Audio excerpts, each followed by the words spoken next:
consulta con los grandes sectores privilegiados del país, la gran banca, las altas finanzas, los restos del latifundismo, personajes como el príncipe Torlonia, latifundista y financista, enorme en la Italia de aquel entonces. En Alemania, Adolfo Hitler repite sociológicamente la misma fórmula. El nazismo alemán nace antes que todo el odio anti-bolchevique, anticomunista.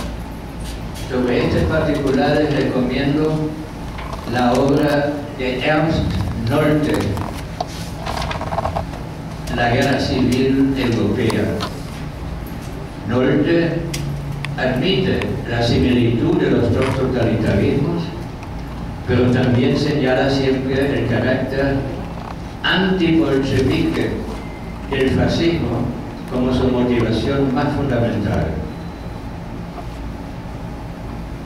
No podemos escapar a la conclusión de que el fascismo es la ultraderecha, el comunismo es la ultraizquierda. Eso no quiere decir que no se parezcan, que no utilicen métodos muy similares y que no sean capaces también de pactar, como lo hicieron Stalin y Hitler durante los años 1939 al 41. Pero eso no destruye su diferencia de origen ni su intencionalidad profunda. El pensamiento del fascismo se resume en la sacralización de la desigualdad. La idea de que la humanidad ha nacido desigual por voluntad de una providencia divina, que la idea de la igualdad, como también las demás ideas de la Revolución Francesa, libertad y fraternidad, son sentimentalismos contrarios a la naturaleza. Hitler fue particularmente fanático en esa afirmación de la desigualdad humana y de que los fuertes deben dominar a los débiles y tienen derecho a explotarlos e incluso derecho a exterminarlos cuando lo consideren necesario para el beneficio de la humanidad o de la raza superior, mejor dicho.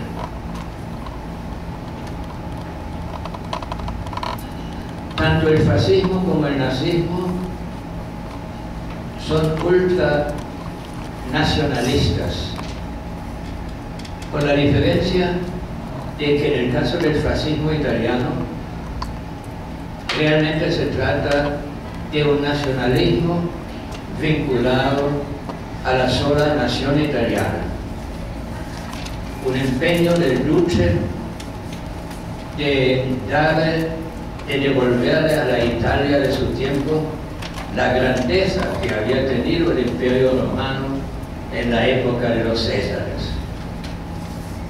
En cambio, en el caso de Hitler, no es solo la nación, es la raza.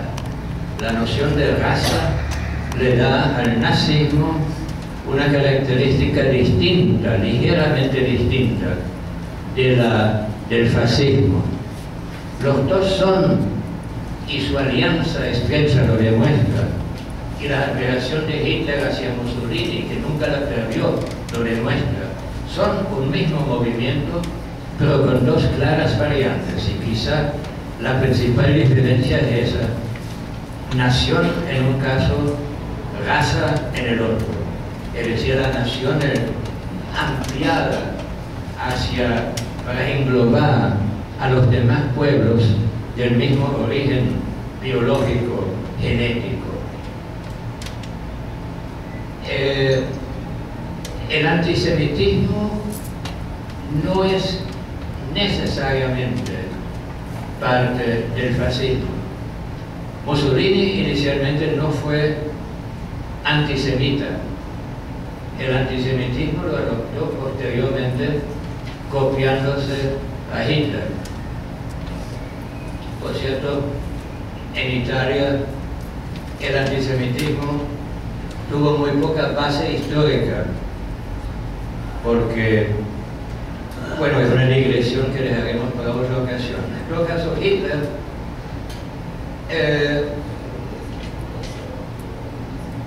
estaba obsesionado por el antisemitismo, pero como Nolte lo señala, y como también lo señala Hannah Arendt a su manera, siempre en función de considerar que los judíos representaban y estaban vinculados a fuerzas enemigas del nazismo o fascismo.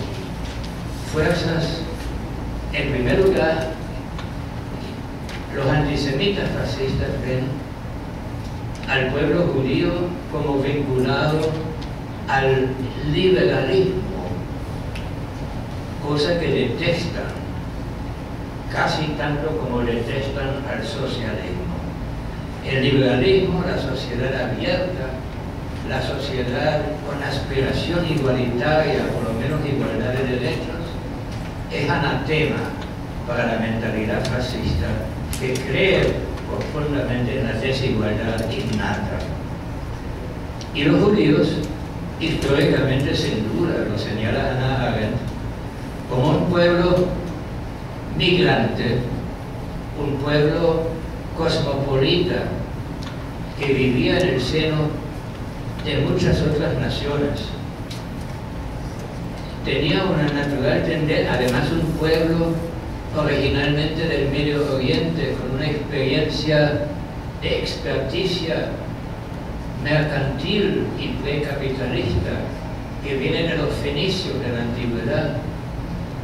Ese pueblo tenía,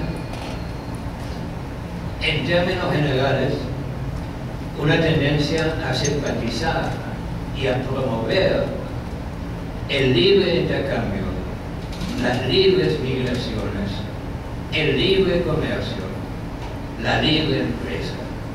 Todo eso anatema para los fascistas. Al mismo tiempo, los judíos de Europa estaban muy identificados, muchos de ellos, con el socialismo y el comunismo, comenzando por Carlos Marx, judío de pura cepa, hijo o nieto de rabinos durante 3 o 4 generaciones. Kautsky,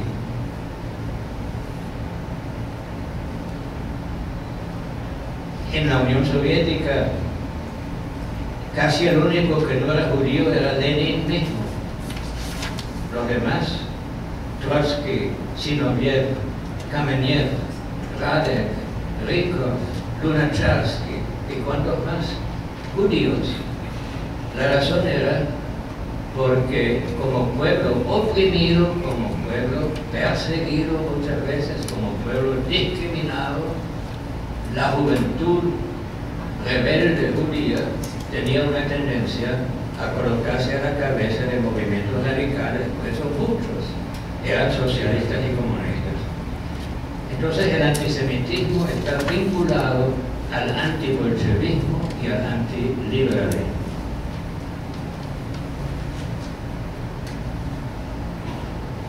Mientras por un lado el fascismo europeo defendía al gran capital y los privilegios establecidos y recibía fuerte apoyo de las oligarquías financieras de sus respectivos países, también del capital internacional. No hay que olvidar que en la Alemania de Hitler hicieron inversiones empresas transnacionales con sede en los Estados Unidos, Inglaterra, Holanda y otros países externos. que hubo en los Estados Unidos, en la derecha del Partido Republicano, una tendencia pro-nazi, por lo menos en el sentido de decir, los nazis no son tan malos, you can do business with Hitler, pueden hacerse negocio con Hitler. Es decir, eso por un lado, pero por el otro lado,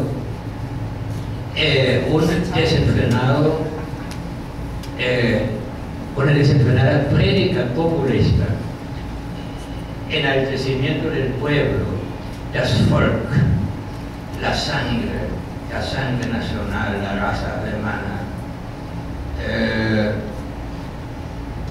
promesas a la masa popular de beneficios sociales, de reorganización del ingreso,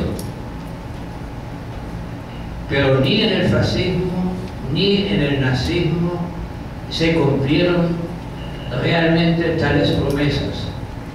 Las estadísticas indican que en Alemania bajo Hitler, el nivel de ganancias del capitalismo subió a niveles superiores a los que había tenido en la anterior República de Weimar.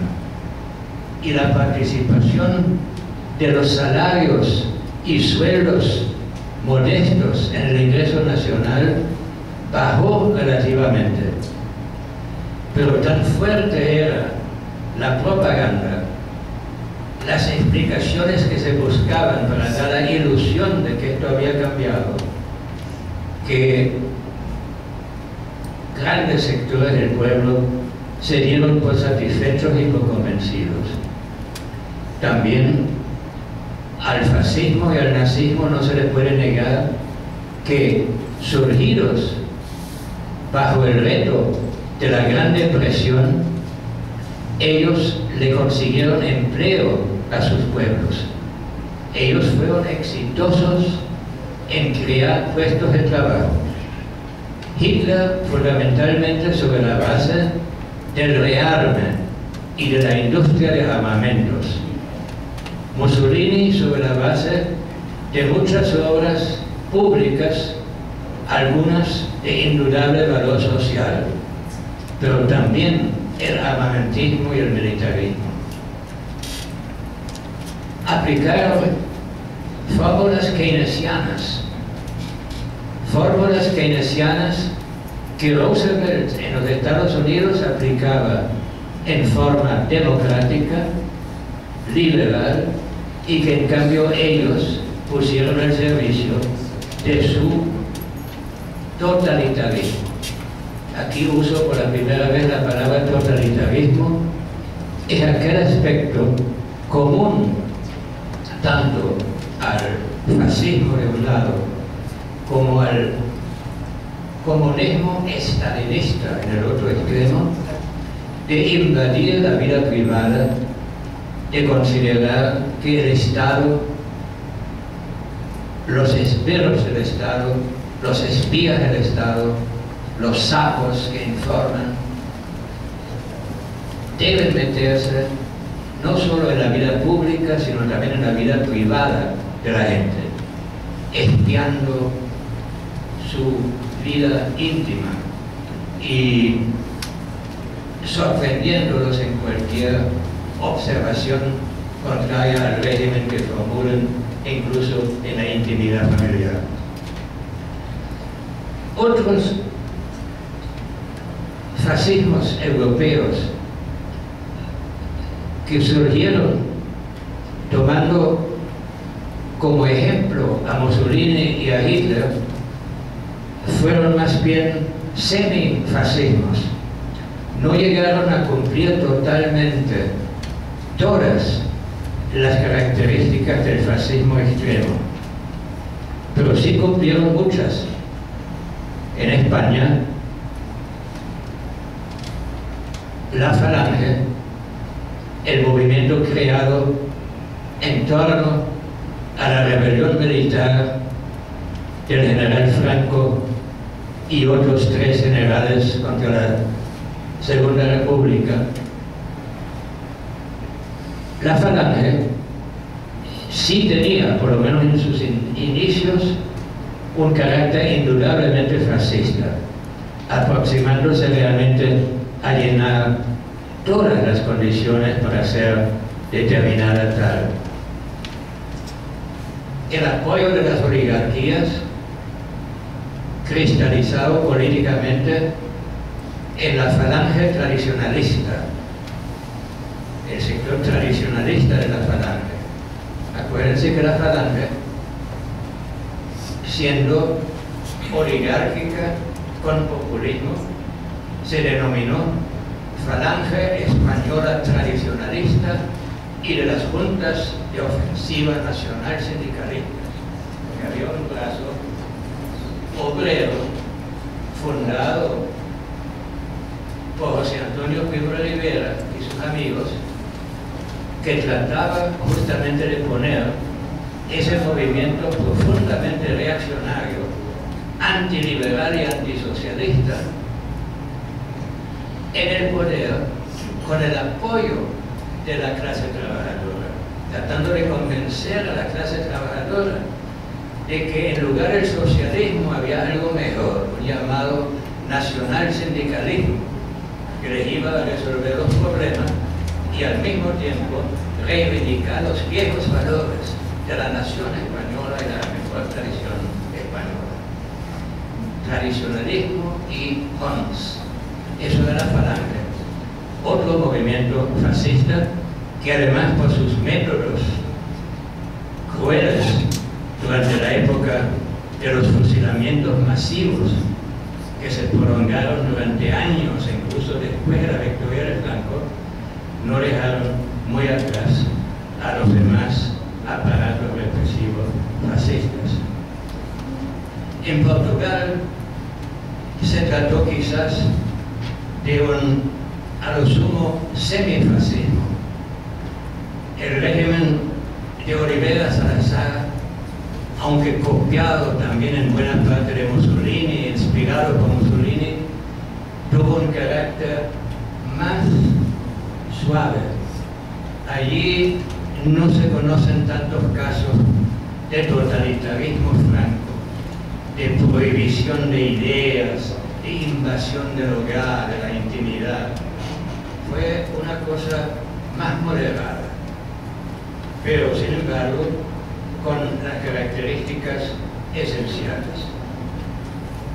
En lo económico se me olvidó mencionar la idea clave de Mussolini había sido, por supuesto, el corporativismo, las agrupaciones verticales, las corporaciones verticales donde patronos y trabajadores están en una misma organización. Nada de separación horizontal y de enfrentamiento en ese sentido, sino entendimiento entre las dos clases en cada rama de la economía, con el Estado como tercero, como árbitro supuestamente. Claro que en este sistema corporativo, bajo un Estado autoritario, fundamentalmente conservador en sus instintos, esto redunda en beneficio del capital, más que del trabajo. Y la corporación fascista sirvió sobre todo para desacreditar el sindicato obrero, para eliminar el sindicato y para sustituirlo con otro tipo de organización. En Portugal, Oliveira Salazar, en cambio, fue uno de los primeros en irse hacia el neoliberalismo, un intento de combinar una gobernanza de tipo fascistoide con la práctica económica del neoliberalismo, cosa que volveremos a encontrar después en América Latina, en el caso chileno, Augusto Pinochet aplicando los métodos más fascistas imaginables, pero llamando al mismo tiempo a los Chicago Boys para que reorganicen la economía chilena sobre la base de las ideas de Milton Friedman. Así que el fascismo tiene variantes. En América Latina tenemos básicamente dos tipos de fenómenos fascistas o fascistoides. Por una parte, las viejas dictaduras oligárquicas tradicionales y por el otro lado, los autoritarismos populistas militaristas. Las viejas dictaduras oligárquicas que se asemejan al fascismo europeo y que, por cierto, durante los años 30 leyeron con agrado lo que les llegaba de Italia y de Alemania y les gustaban muchas de esas ideas y hablaban de que eso había que aplicarlo.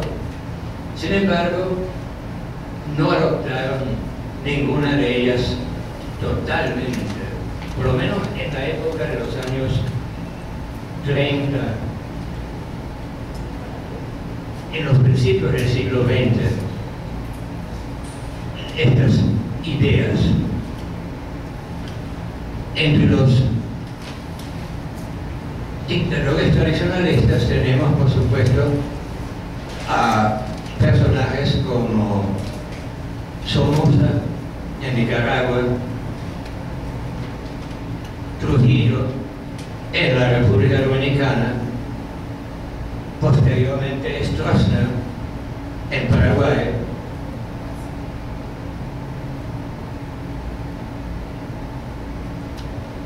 hasta cierto punto Pérez Jiménez, pero en Pérez Jiménez había algo más. Defensores de las oligarquías tradicionales, enemigos de un cambio que viniese por empuje rebelde desde abajo hacia arriba, es decir, enemigos de los partidos de izquierda, del socialismo, de las formas socialmente avanzadas de democracia y de la democracia en general, porque negaba el poder del caudillo.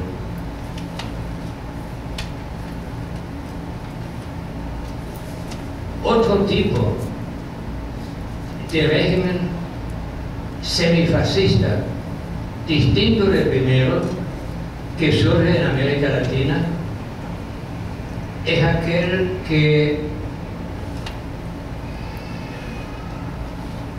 se inclina más hacia las reivindicaciones populares y sobre todo se distingue de los anteriormente nombrados por el tipo de nacionalismo que esposa. Las dictaduras de derecha tradicional en América Latina, además de defender o pregonar un nacionalismo propio, defendían a los Estados Unidos y el sistema capitalista de tipo norteamericano. En la Guerra Fría se ubicaron incondicionalmente del lado occidental. Hicieron suyo el anticomunismo geoestratégico occidental de los tiempos de la Guerra Fría. En cambio, este otro tipo de semifascismo del cual estoy comenzando a hablar, adopta un nacionalismo más bien antiimperial o antiimperialista, por lo menos en su lenguaje, en sus palabras, aunque no siempre tanto en los hechos. Es el caso, en orden cronológico, de Getúlio Vargas en Brasil,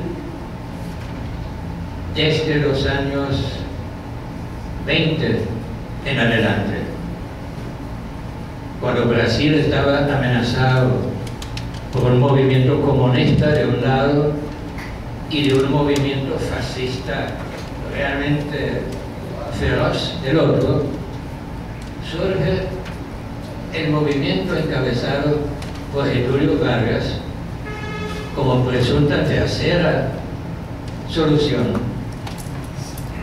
Todo el mundo habla de terceras soluciones, terceras vías. Hay terceras vías fascistas y terceras vías socialistas y terceras vías liberales. Getúlio Vargas se presenta como la tercera vía entre el fascismo extremo de Plinio Salgado, los integralistas, y el comunismo de Luis Carlos Prestes. Admira a Mussolini, crea un nuevo tipo de Estado nuevo, con una constitución corporatista calcada en gran medida de la de Mussolini en Italia.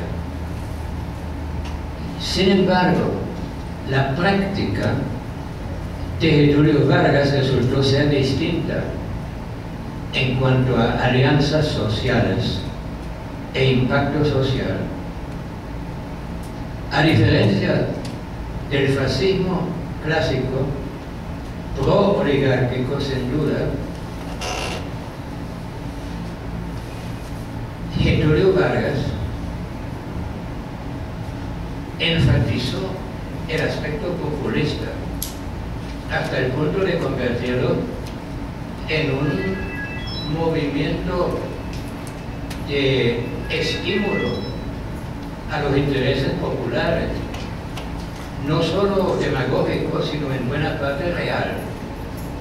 Getúlio Vargas fue, no se le puede negar, el inspirador de la creación de un movimiento sindical que antes no había existido.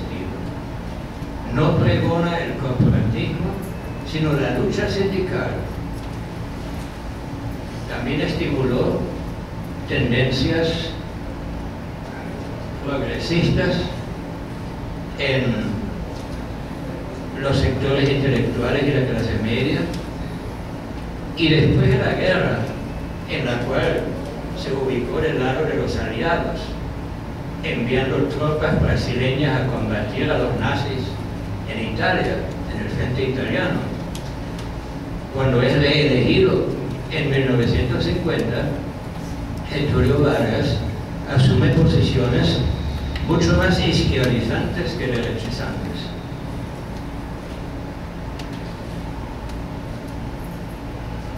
En Argentina, el peronismo tiene una historia menos clara. Perón surge en el seno de un militarismo argentino con simpatías pro-nazis, que coqueteaba con Hitler y Mussolini durante la guerra y se negaba a apoyar a los aliados en la lucha contra el eje. En ese medio fascista, militarista, surge Perón, quien se decía también, y lo era, admirador de Mussolini, pero con ideas nuevas. También con esa idea de que había que basarse en los sindicatos ante todo. Había que aliarse con la clase obrera, no solo en apariencia, sino hasta cierto punto en realidad. Así como el getulismo en Brasil, también el peronismo en Argentina fue estimulador del movimiento obrero sindicalista. Sin embargo, del otro lado, sus prácticas fascistas eran evidentes y se mantuvieron en cuanto a represión política, métodos totalitarios de supervisión y básica subordinación a las oligarquías.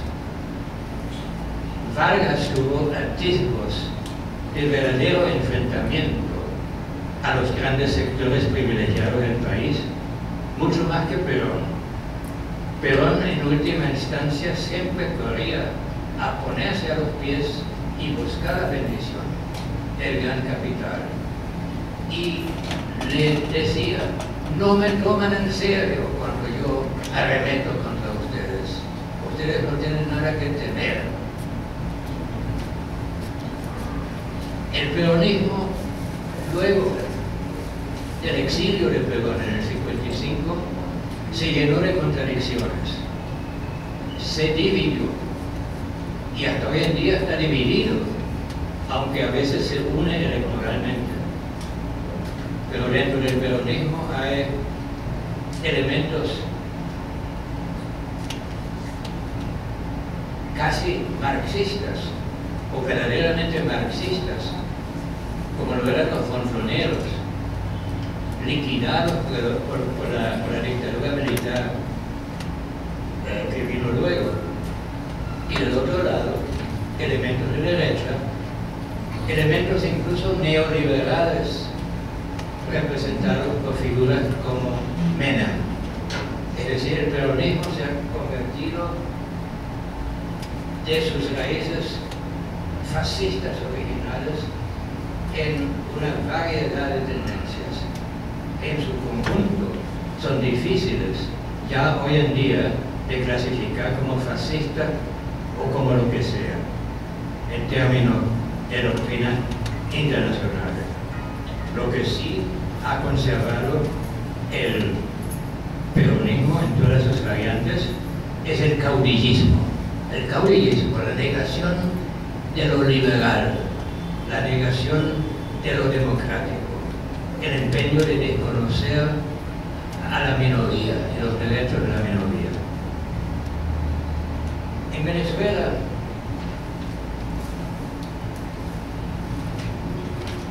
realmente creo que el cesarismo tradicional del general Juan Vicente Gómez no puede ser calificado de fascista. Se trataba de la dictadura tradicional de base latifundista, surgida de una sociedad señorial precapitalista, obscurantista. No creo que haya indicios de que Gómez se haya interesado por las ideas hitlerianas o mussolinianas. Una cosa que sí tenía Gómez era su venezolanismo, su convicción de que las cosas de aquí tienen que hacerse a la venezolana. La idea de importar modelos creo que lo repugnaba.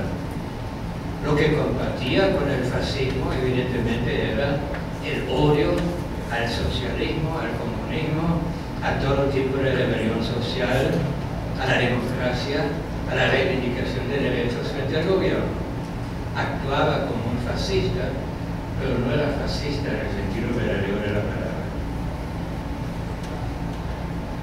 El perejimenismo es clasificable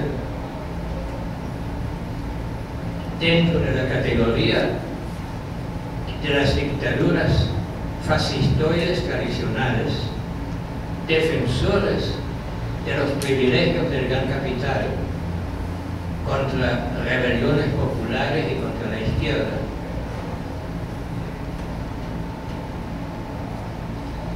Y al mismo tiempo, dictadura de la Guerra Fría, aprovechando la coyuntura de la Guerra Fría para disfrutar el apoyo de los Estados Unidos, del capital transnacional, del Occidente, y ganar aceptación mundial durante cierto tiempo por estos medios. El lado desarrollista de Pérez Jiménez, por el otro lado, es muy marcado. Pero el desarrollismo no es incompatible con un fascismo o con un semifascismo. Se puede ser fascista y desarrollista al mismo tiempo. Mussolini fue desarrollista. Hitler lo hubiera sido quizás si no hubiese habido la guerra a partir del 39. Y ahora llegamos a la discusión. Ahí ya vamos a tener que intervenir todos y expresar nuestros criterios de la caracterización del régimen venezolano actual en términos de fascismo o semifascismo o no fascismo o de estalinismo, de comunismo. En nuestro debate político nos contradecimos a cada rato. En el seno de la oposición venezolana, al caracterizar negativamente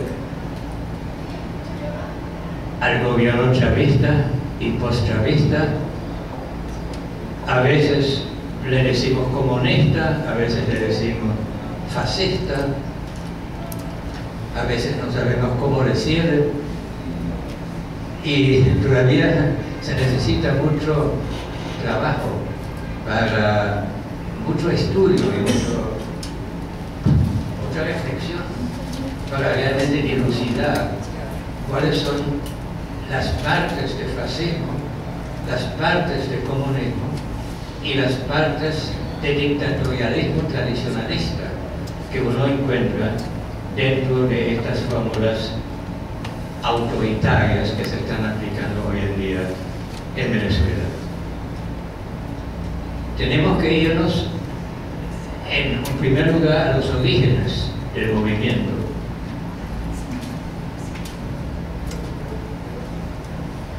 Agarrar los libros, los estudios de Alberto Garrido y otros que han estudiado los orígenes del movimiento chavista, del movimiento bolivariano. Ahí encontramos un muy claro mestizaje desde el comienzo entre influencias fascistas y comunistas. Del lado fascista, la admiración de muchos de los oficiales que rodeaban a Chávez y que participaron en el movimiento, en el golpe del año 92, los golpes del año 92, admiración hacia la ultraderecha fascista militar de Argentina, representada por los llamados carapentadas. Los carapentadas rechazaban toda democracia, rechazaban todo liberalismo, odiaban a muerte al comunismo y al socialismo, eran antisemitas y pregonaban un gobierno de fuerza que de alguna forma le resolviera los problemas al pueblo y hiciera de Argentina una gran nación. Ese tipo de fascismo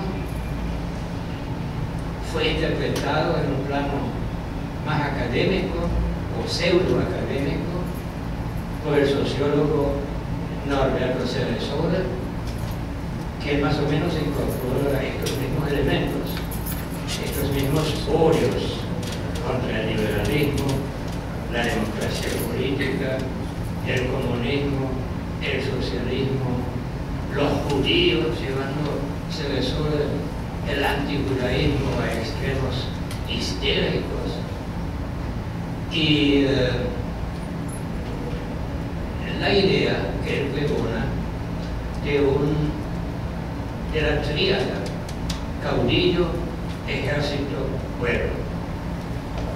Padre, Hijo, Espíritu Santo, bendito, ejército, pueblo. Y esa tríada es la solución para los males de América Latina, que en cada país tiene que tomar, debería tomar el poder un régimen que bajo la dirección de un caudillo una el populismo y el militarismo.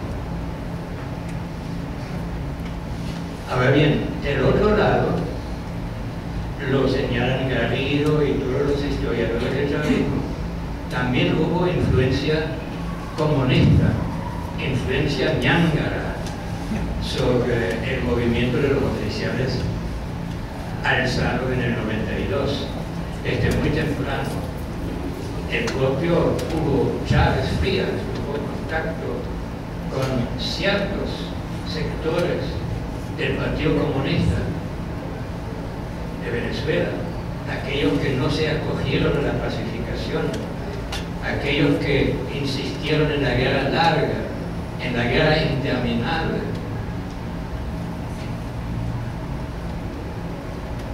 Responsabilidad en esto tiene Douglas Bravo con sus escritos muy inteligentes sobre la necesidad de que el comunismo venezolano se infiltre en las Fuerzas Armadas, se militarice hasta cierto punto, utilice un lenguaje militar incluso. Así que hay desde el principio ambos elementos. Y yo por eso no quiero eternizarme en el... Después viene, estando ya Chávez en el poder, la influencia comunista y no fascista, aunque el comunismo y el fascismo se parezcan en los métodos, pero comunista y no fascista de Fidel Castro, el modelo cubano, que Chávez creo que adoptó en un 100%, y creo que el núcleo duro del chavismo sigue aprobando en un 100%, aunque dentro del oficialismo venezolano bien sabemos que también hay otras corrientes, incluyendo hay algunos socialistas democráticos, y el tercer congreso del PSUV va a ser interesante porque ahí va a haber voces disidentes, sin duda. Pero fundamentalmente yo creo que ese mestizaje, el fascista comunista, ha ido modificándose cada vez más a favor del comunismo, a favor del estalinismo a la cubana. Los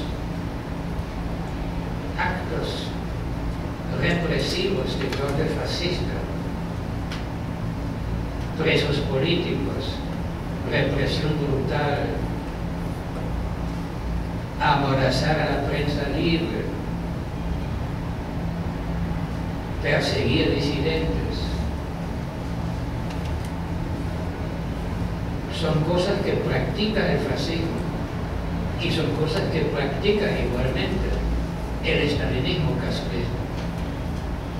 Dilucidar si el origen es más de lo uno o de lo otro es un poco una cuestión académica. La verdad es que el gobierno practica métodos fascisto-estalinistas que podrían proceder de un lado y del otro, pero cuya intención no es fascista, sino es estalinista, es comunista, es decir, ultra izquierda y no es de ultra derecha. Hasta aquí mis reflexiones incompletas. Yo quiero dejar mi exposición de esto y darle la palabra a ustedes, colegas que tienen iguales conocimientos que yo sobre el tema. Vamos a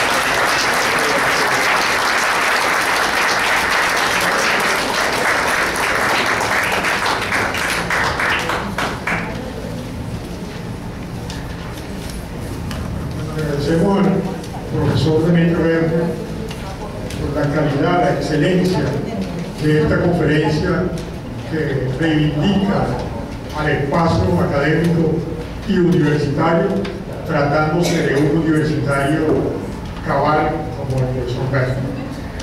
Vamos a abrir entonces el derecho de intervención.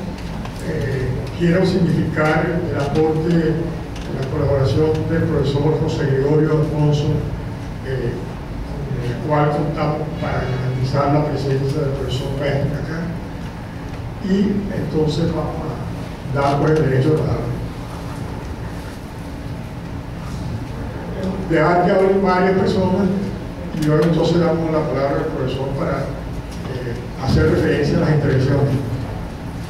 El que se sienta culpable que robe la primera piedra.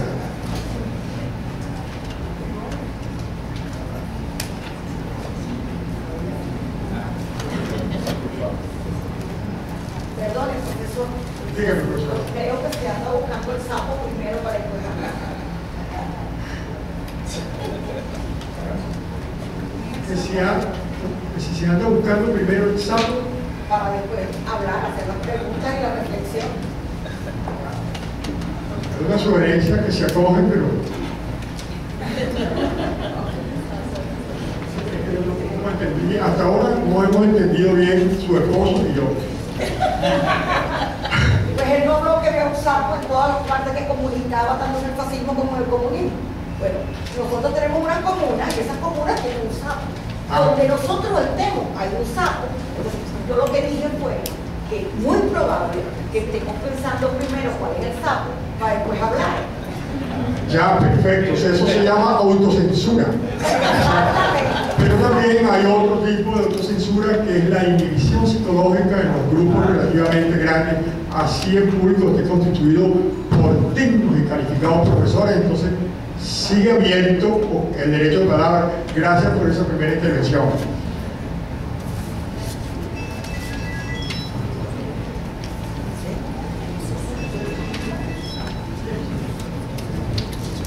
Sí, es cierto, o sea, la libertad al máximo puede ser limitante. Entonces, no es lo que me está diciendo el profesor, es lo que yo estoy agregando. El profesor sugiere, o sea, que quizás las preguntas ayudan también a comenzar las cosas. O sea, yo tengo una pregunta. Bueno, vamos a ver primero a José Gregorio Alfonso. Yo solo para que abramos el debate, ahí cuando se señalaba el caso venezolano, que además es, al final es un régimen profundamente reaccionario, porque en la acepción del término, digamos, si hay algo que rescatar del liberalismo, es todo lo que nos ofreció, digamos, en la dimensión política, en el plano de los derechos, el plano del Estado, de la República, la creación de los derechos que le son propios.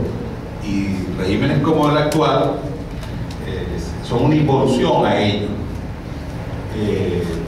lo que hace que su naturaleza reaccionaria, y que no solo tiene episodios en el momento actual en Venezuela, sino que encuentra en China un ejemplo importante, porque yo creo que esto es mucho más chino que cubano. Es decir, en el plano económico vamos a la apertura. Aquí no hay un cierre absoluto a la inversión extranjera. Lo que hay es un deterioro de la burguesía nacional y de todos los intentos de los nacionales.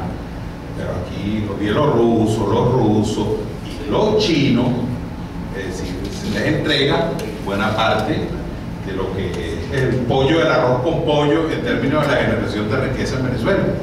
Nada más la faja petrolera del Orinoco pudiera ser un ejemplo importante. Pero allí mismo de los chinos van copiando la supresión de libertades. Tal vez tienen una dificultad, aquello como se dio el inicio del poder, y además cuando hacen el viraje en el plano económico y se mantienen en la represión política que mantenían, bueno, era una sociedad unipartidista, etcétera, etcétera. En la nuestra, la dificultad tal vez estará en que no es solo por clasistas, sino que existen diversos partidos y existe alguna tradición democrática. Pero yo creo que el modelo actual, va más a los chinos que a los cubanos. ¿Por qué? Bueno, en primer lugar porque económicamente hay mucho más potencialidades que allá.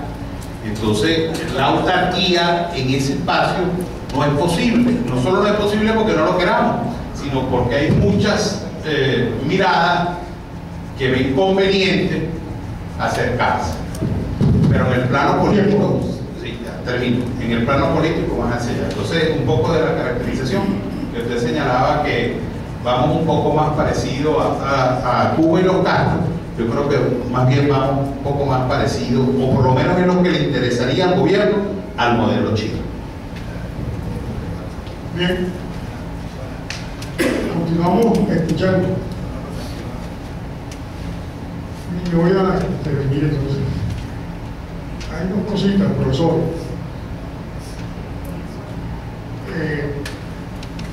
En la referencia histórica que ustedes nos han ofrecido, hay dicotomías muy útiles para la comprensión de todo el fenómeno fascista. Entonces, si todo fascismo es totalitario, autoritario, cabe la pregunta para el caso venezolano, si el autoritarismo con el ingrediente del personalismo en el marco de la democracia representativa de origen y con los problemas de desempeño de esa democracia, en la cercanía, si en ese contexto la cercanía mayor que usted refiere para el caso venezolano al estalinismo y no tanto al fascismo, se puede interpretar en la perspectiva de